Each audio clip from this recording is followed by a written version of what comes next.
Suicide Squad is the talk of the town, and depending on who you ask, it's either the worst game of all time that spits in the face of DC's most popular characters, or it's pretty okay. So after having my own fair go at the game and seeing the millions of videos out there sporting rage bait titles alongside a thumbnail of Harley Quinn looking sad, concerned, or stupid, I decided I'd shake up the formula, shake up the YouTube landscape, and not do any of that. At the current time, I think that Suicide Squad is pretty okay, and in this video I'm going to give you my level-headed thoughts on why I think it's pretty okay. Now this won't be your conventional review. I'm going to yammer on about some non-spoilery things, and then I'm going to dive into spoilers and give an in-depth talk about my thoughts on the story. So if you're watching this to find out if you should buy the game, I don't know if this will be the right video for you. Just be warned, by the way, I bought a new PC to play this game, but it came out of the box a little bit broken, so I had to take it back to the shop and play Suicide Squad on my old, way below lowest recommended specs PC. So this game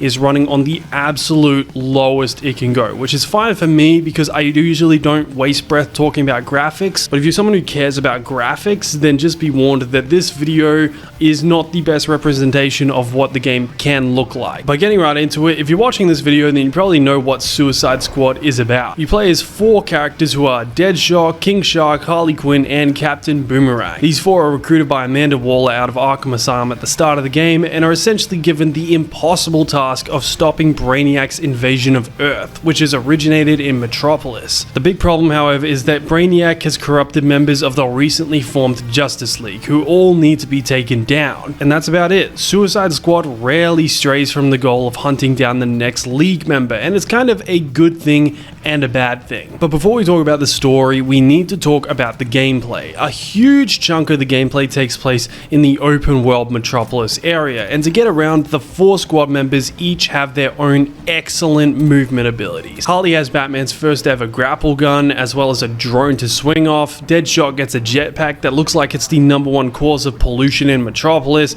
Captain Boomerang gets a Speed Force gauntlet, and King Shark can do a big jump. And really, all of these movement types are fantastic because it's not just mindless flying around as Deadshot or discount Spider-Maning as Harley. There's a lot of management that goes into smooth traversal that makes it feel really satisfying to do well. Harley can only swing off her drone every couple of seconds, but to offset it, you can either plummet faster to get the drone back, or you could just grapple to a nearby building to give the drone time to cool down. With Deadshot, it's management of his jetpack overheating. You can cool the jets off mid-air, offsetting the heat meter, or you could just stepping stone on and off the ground again, making it a game of hopping, sliding, and maintaining speed. But traversal isn't just for traversal, it's surprisingly present in combat. There's not a whole lot of times in the game that you'll just be standing still in a fight, and it's fantastic. Brainiac's forces all come in different classes like grunts, destroyers, snipers, and they all need to be fought in different ways. And another thing that's surprising about this game is that the shooting isn't the dominant part of the combat. It's almost a duet between melee and shooting in a combo that when you get it right, it feels great. And the best part is that the more you level up your character, the more fun the fights get, just because of how many crazy new abilities you get through the game. But to dial it back, the gameplay is not perfect, and this is mostly because of the weapons. Now this is just a personal thing, but I've never been a huge fan of these looter shooter type weapons with their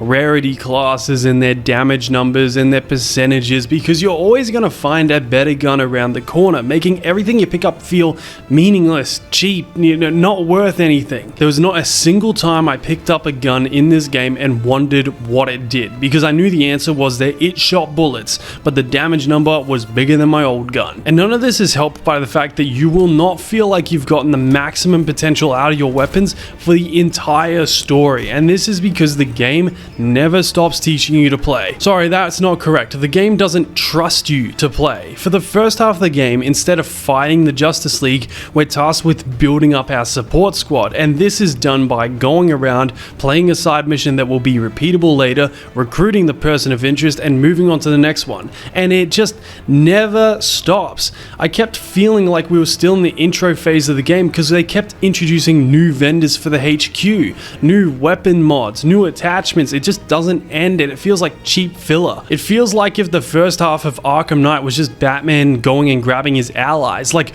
go pick up Gordon, take him to the GCPD so we can start coordinating from there. Also, when I said the game doesn't trust you to play it, the reason I was talking about the support characters is because they all introduce a new mechanic that doesn't really change things up much. So you just feel like you're being treated like a baby for not a whole lot. I mean, there's an entire main mission dedicated to teaching the player how to use grenades. Like, was it too hard to just have something come up on the screen and say press G? Because it's not as if there's not input spam coming up on the screen constantly. What's one more? It really just does not feel great being 17 hours into a game and still having tutorial hints coming up on your screen even when you've turned off adaptive tutorials. So yeah, the gameplay is great, but that greatness is stuffed under 5 levels of live service. And this can be felt in the story, because in a few standout moments, like without going into too much detail, the first time you run into Batman, the 4 players are all given narratively linked yet unique experiences. You know, it's actually pretty amazing that they were able to make 4 players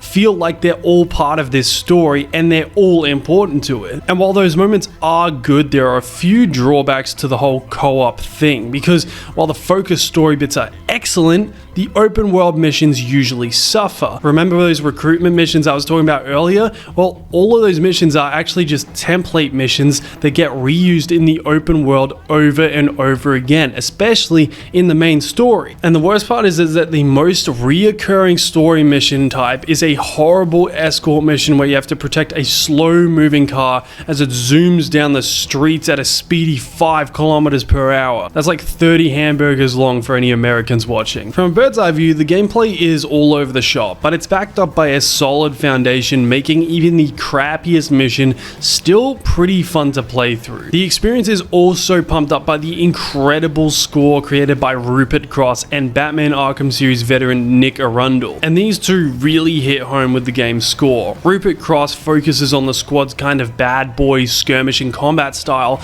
with intense bass lines and crazy synths, while Nick Arundel comes in when things get serious to score kind of twisted hero themes. And it's really effective because one moment you'll be flying around to music telling you that you're a badass, and then all of a sudden it's ripped away and you're fucked and you should be scared about it. Now, moving into the story, I'm not going to tread the minefield of avoiding spoilers, so if you did watch this video to find out if you should buy it, then just know that the game is fun and the story is compelling, so do with that what you will. But over to the story, this is one hell of a topic because the game is set in the Arkham universe, and the biggest question everyone had was, are they really going to kill the protagonist that we've been following for 4 games? And the answer is complicated. So before we get into that, I just want to go over the smaller things with the story and say that the squad members are all written really well. The game is hilarious and I was sucked into every cutscene. It really does feel like a movie at some points, and every time the pace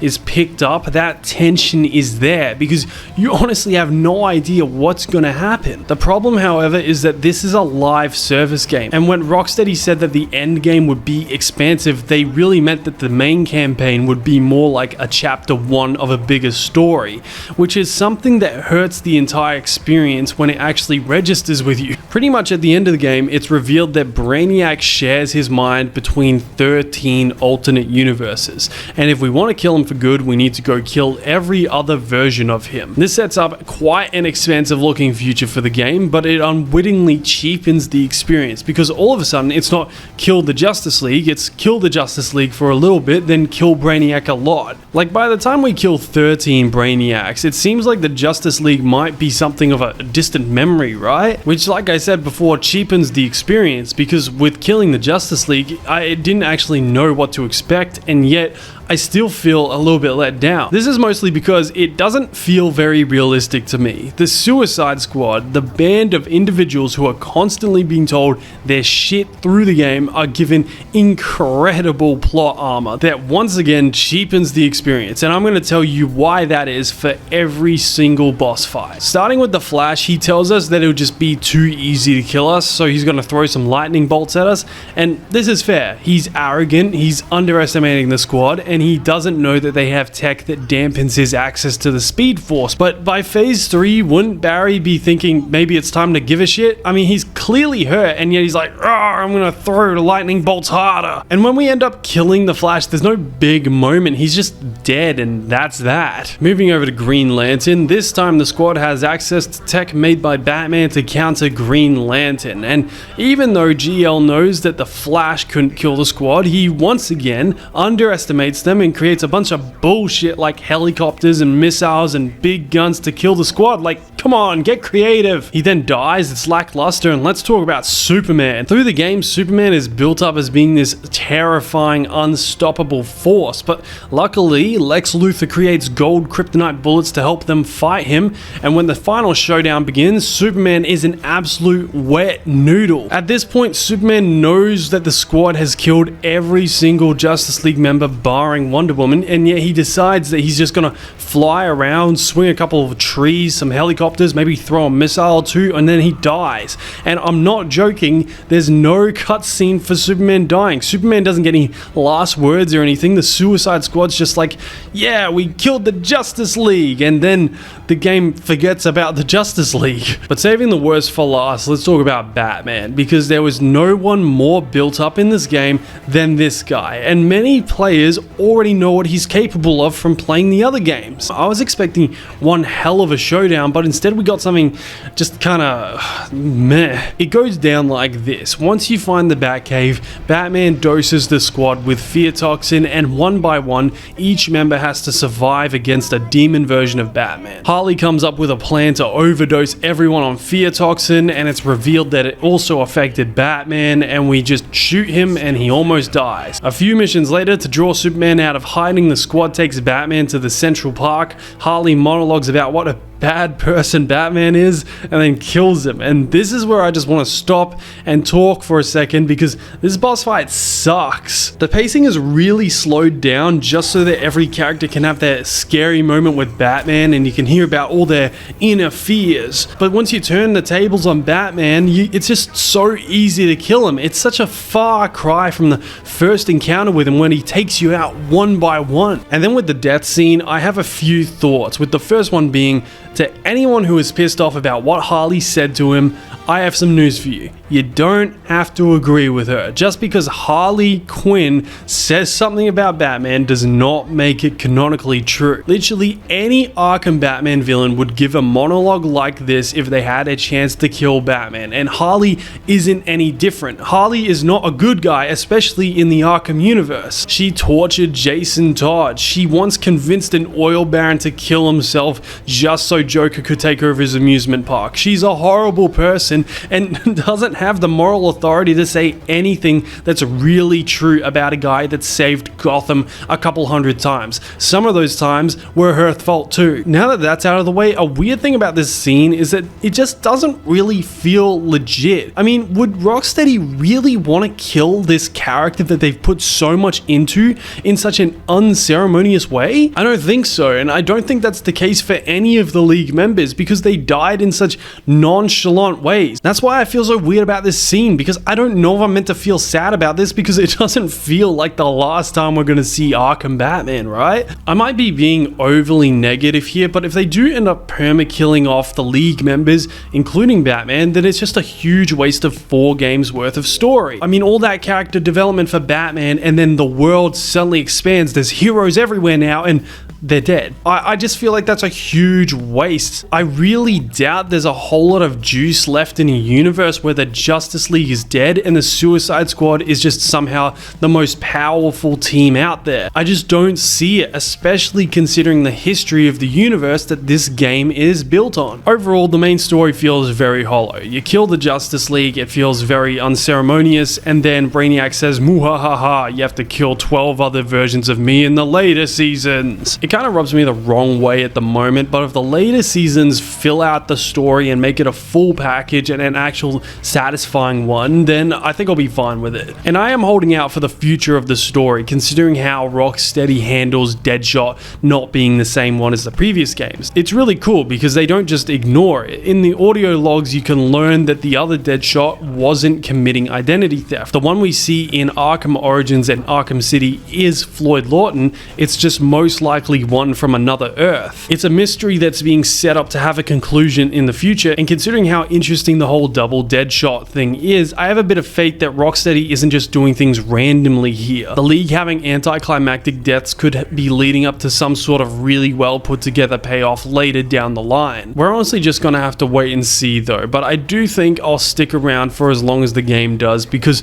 from a wide view, this game is pretty great. Yes, I know, despite everything I've said, I really do like this game. It's got its flaws, it's not perfect, and it's also not the full package yet, but what we do have is solid. It feels great to play, the story is hilarious, Metropolis looks great, and despite the issues I have with the writing, I do have that itch to beat Brainiac. So yeah, that's my thoughts on the game. At the current time, I'll give it a nice 7 out of 10. I'll see you later.